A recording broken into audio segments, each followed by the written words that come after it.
The second video. I'll show you what I did so far. I took the original holes where this went in, you know, the typical torque spit screw, and those were all stripped out, and I bought these. See the difference there? See the difference in size, thickness. Drilled the holes out on here, and now they fit in there like that. I got some bolts and some lock washers and Loctite. This is blue Loctite. So I drilled the 3 mounting holes out.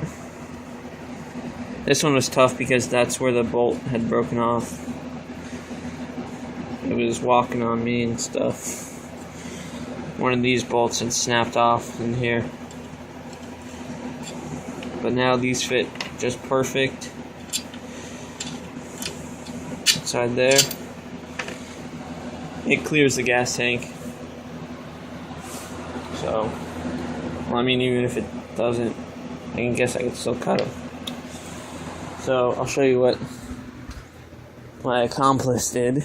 He took all the casing off his motor, took the clutch off, took the pull start off. There's the threaded clutch. This is how you put the peg on.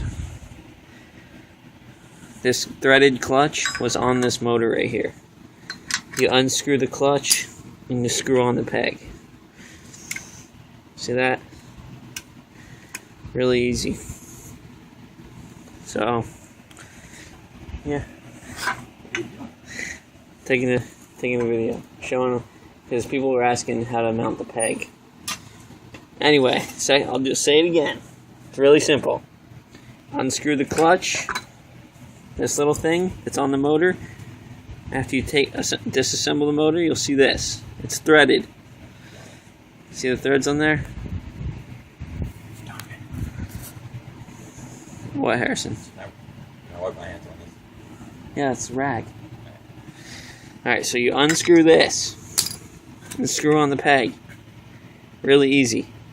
Now what I did, I cut my peg about halfway, and then I spun it around. Alright?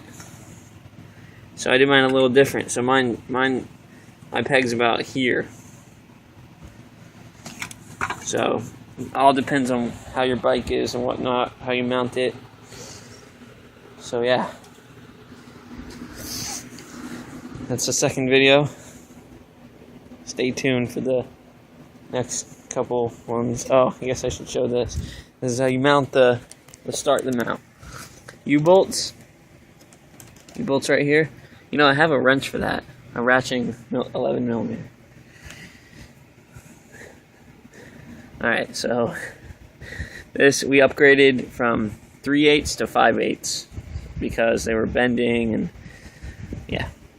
He got a zinc plated, I got stainless steel.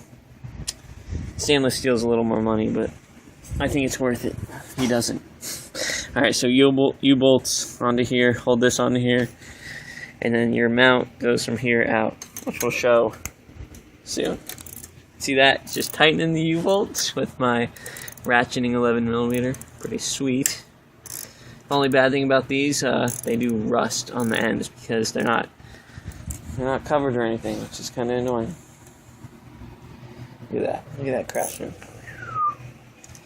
Alright, so he has a bigger bike than I do, but then again, he's over 6 feet tall, and I'm only 5'5". I'll still beat him in a race. Alright, oh, actually, you're gonna use this mount, Harrison? It works. Sweet. This is the mount, folks. Focus.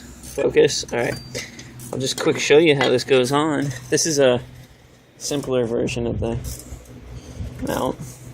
This will go on the threaded rod right here after he drills this hole out. And then it goes like that. Might be too short. No, it should be good. Other way around. Which way? Other way. Entirely. Yeah, just like that. What? Oh, you did yours different. Alright. Mine, I have this piece coming out from here. He has his bolted here. Alright, so that's how his is, like that. Mine's a little different. Mine's like this, with a bar going down. Alright, so yeah, they're a little different each, but you just adapt to the bicycle. So, yeah, alright. We're gonna keep going at it. Hands are getting greasy.